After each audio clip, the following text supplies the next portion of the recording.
Libido on the rocks, with a twist of lemon, shedding memories of a life that may never have really happened, picking over a dog's bones who would never have died had you not dreamed it did, a great mantle of cloud descending from the heavens and settling on the broad shoulders of potential catastrophe, negating the possibility of everything, affirming the probability of nothing, basically just telling yourself to fuck off, get a real life in somebody else's dream, if you can't rock and roll with the times.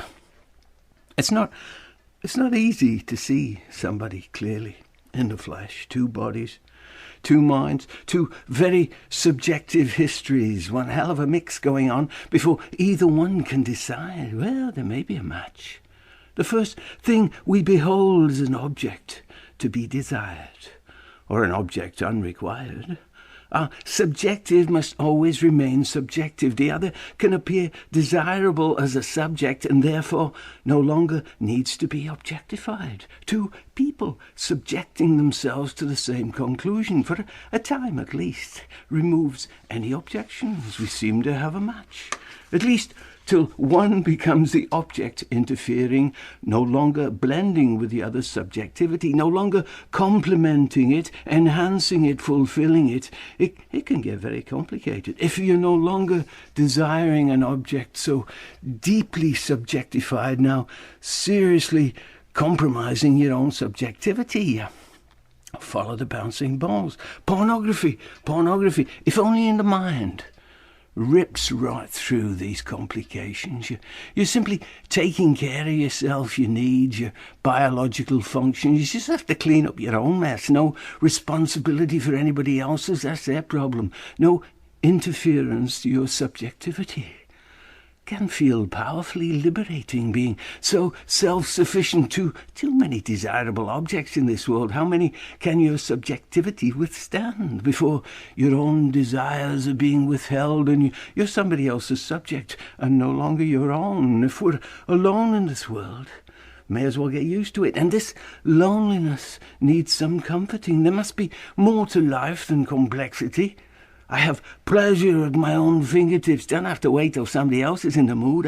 I am my own foreplay, my own orgasm, my own organism. Solely responsible for its satisfaction. Takes the weight off my mind. You go shopping, sweetheart. I have some business to take care of in my study. I'll be in my study studying. You either believe it or you don't. Could be the same for your partner. You don't believe it, but how would you know? They need to take care of their own subjectivity too. I mean, I'd say ours is a workable relationship. Subject and object perfectly manageable. We have a match. At least till the objects start taking over your subjectivity, which starts objectifying even itself. You're a prisoner of your own objectifications, which what seemed less complicated now becomes a labyrinthine prison of objectifications, the simplest of penitentiaries. You know exactly where you stand, at the mercy of a warden who cherishes your subjectivity about as much as a whore cherishes your inability to pay for services already rendered. When two objects collide, Sturm und Schmutz, on the way to Gotterdammerung. Psychosexual warfare. Weaponizing libido to defile humanity's well-being and undermine resistance to its debasest instincts. Free it from any moral strictures, but the devout consummation of its carnal pleasings at all cost. Self-consumerism at its finest. Slow down, Steve.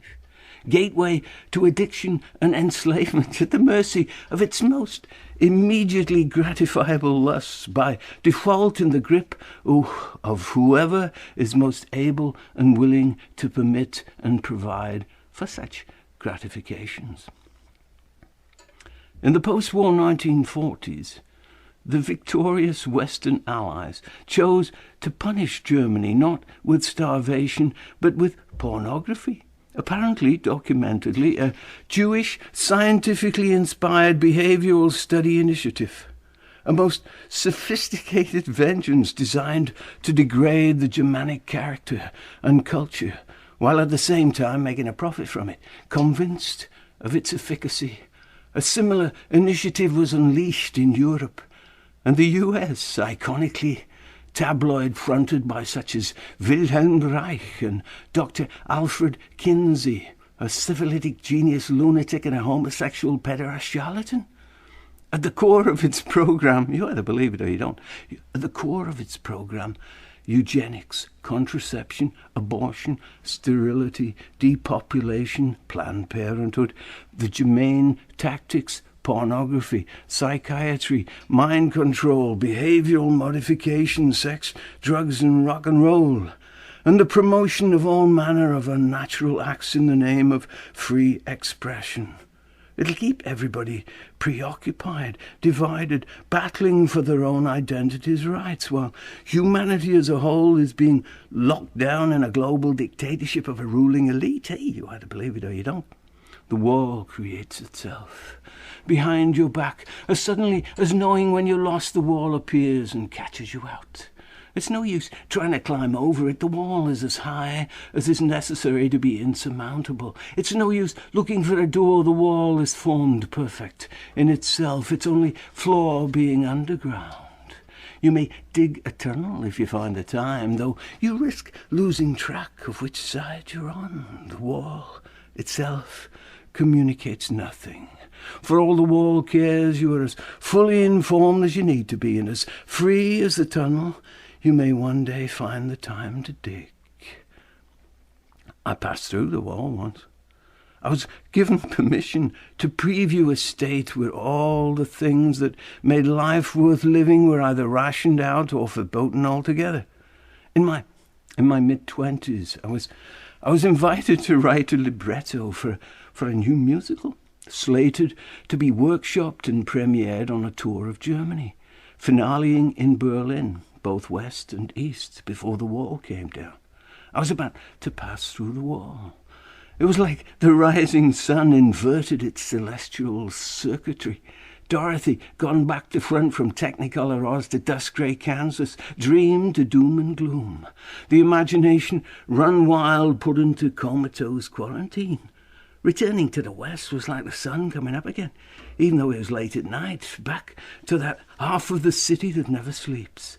Electrical incandescence, waking you up from that dull and dreamless Soviet military police state slumber.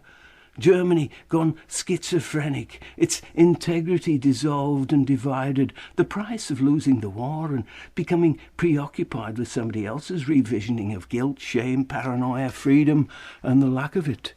On display in the same body, the same mind. Turn at once to atone, serve and obey, and to just let it all hang out, man. Go forth and shag like rabbits. Think God say that, but God doesn't come into it. Though I guess God just did. The order of the universe. Logos. In the beginning there was Logos.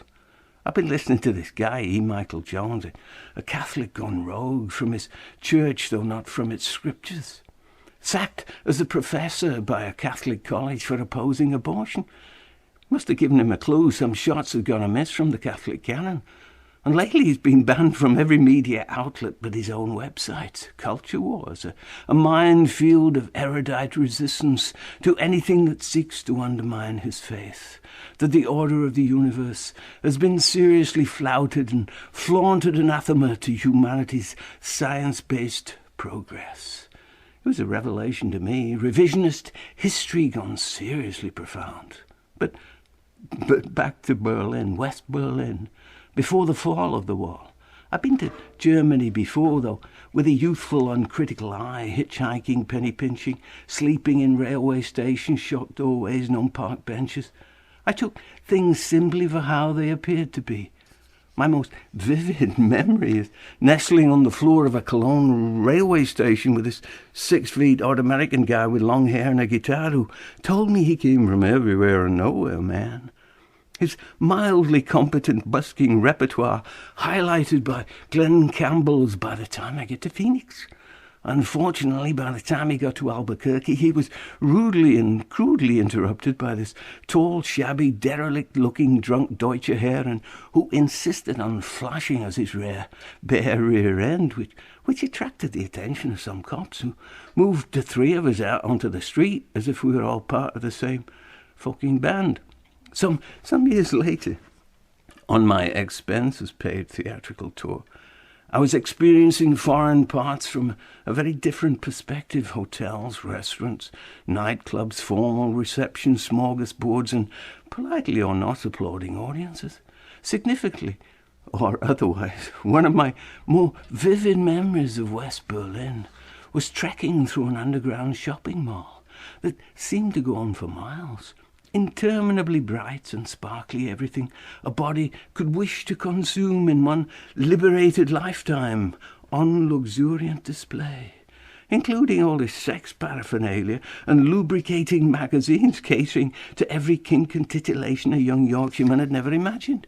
Not hidden in the shadows down some seedy back street, freely assimilated. It was freely assimilated, normalised, family-friendly, into the fashionable tastefulness of everything else. I found it a little bit shocking and embarrassingly disarming, though kept a reasonably stiff upper lip, assuming it was my British reserve and repressed upbringing kicking in which I would need to free up if the world wasn't going to leave me behind. I should shed my clothing immediately, grab the nearest Fräulein who would undoubtedly be willing to share in some uncluttered freedoms. Cabaret at its most decadent finest can win one an Oscar rather than a reprimand for uncouth behaviour and loose morals. That same night at a cast party, my mind still awash with leather strap-ons and plastic vaginas, I duly fantasized over cocktails with this bosomy blonde Mädchen with the sweetest blue-eyed face I never knew I could imagine could be real, feeling like I had no choice but seduction into pleasures I never knew I could imagine could be real, but ultimately, I decided I could never live up to Teutonic realities of what a man should be offering her, whatever that was. I assumed it was out of my Church of England Provincial League. I left the party, went back to the hotel, feeling somewhat ashamed and depressed by my self-estimations.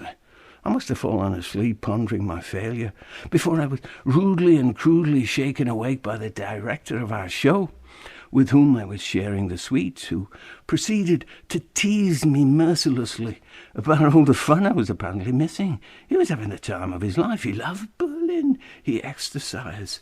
Significantly or otherwise, he was frankly gay, and he found his glory hole. I quote, I remember that. I'd never heard the expression before.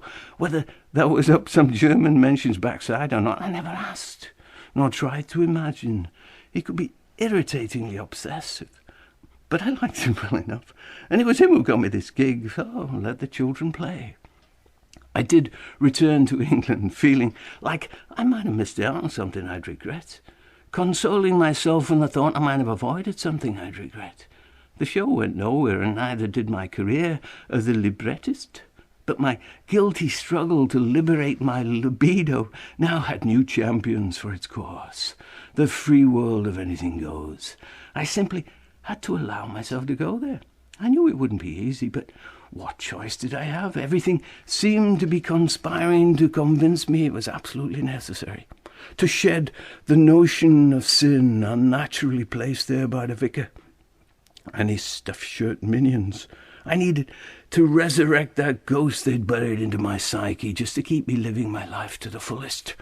The repressed motherfuckers. If humanity's deepest inheritance was innocence, I just needed to learn to experience everything innocently. I had to declare a good war on everything I felt bad about, whether I liked it or not. If it had to be a rape, it had to be a good rape. Put that in your morals and smoke it. The birth trauma. My first orgasm with assistance from a woman.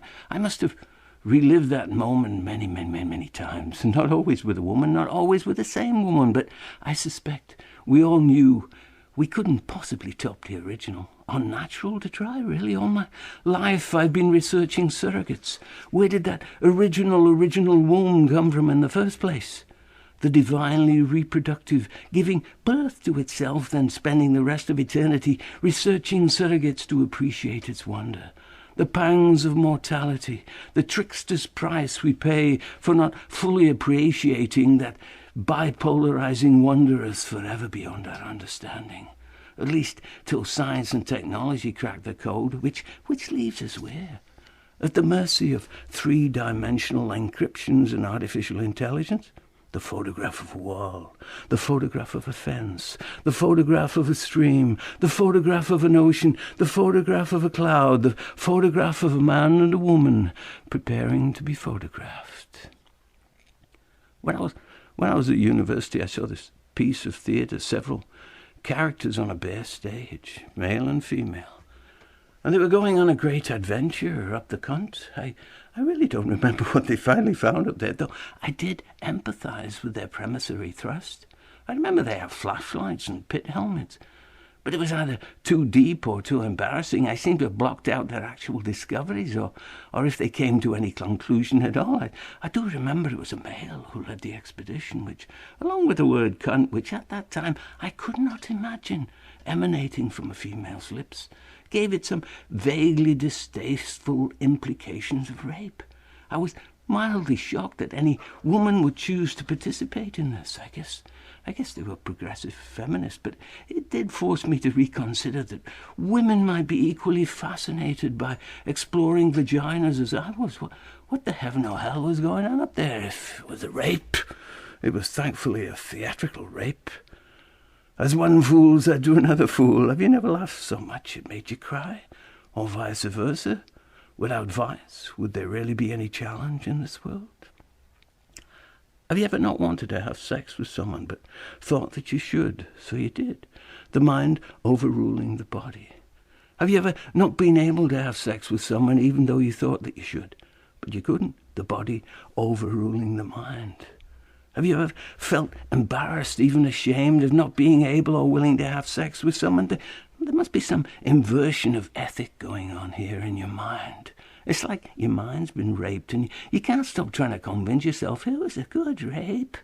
The promiscuous slut, just 'cause she wanted apple pie for dessert, the way to a man's heart. Adam should have known better. Now he's had to spend the rest of his ancestry trying to make up for it. Let's face it, as soon as anybody starts equating rape with some justifiably moral imperative, not only Michael Jones needs to seriously revise their interpretations of what the fuck is going on in this world. Apparently, there's a booming business trend in the UK for sex dolls, not just for sex, companionship. In these ultra-isolationist times, they speak to artificial intelligence, but hey, I can't tell the difference between talking to some of my old workmates or listening to the BBC. In the past, they've had a bit of a stigmatic rap. So they've gone on a media blitz crusade to alleviate such a cross to bear. Maybe they'll be lobbying for identity support as victims of previous derision. They're having a lot of positive feedback on Twitter. A godsend. Everybody needs somebody to love. I just don't feel alone in the world anymore. Me and the missus are now having threesomes. A dream come true.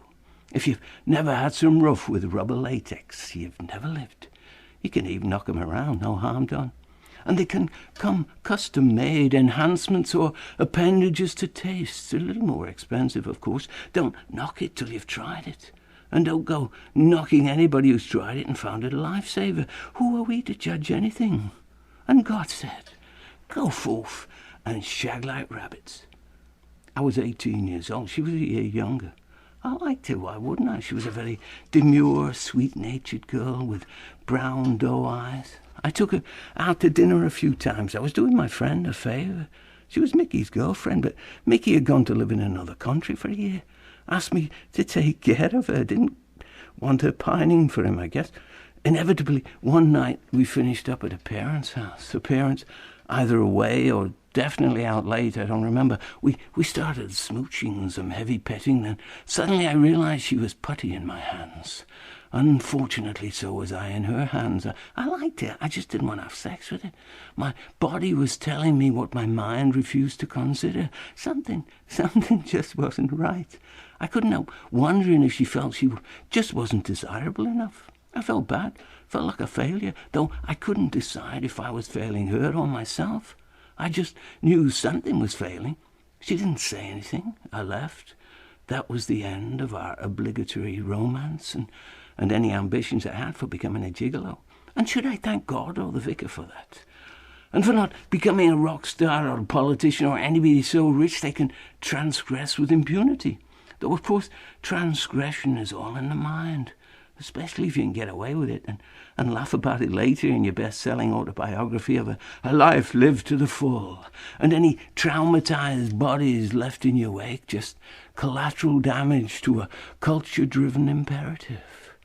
Any complaining or judgments, just sour grapes. In every life, a little rain must fall. Seems to be pissing down these days. All the waters of the world only wash over us, leaving pebbles on the beach drained of meaning, filled with life, emptied of consequence, stars seeking shelter from the sun and finding their bliss in being shelterless. Or the waters of the world, if you held me close, I'd know that you were near, and I wouldn't feel so afraid that I didn't need to fuck anybody just to make a point that I was freely expressing myself.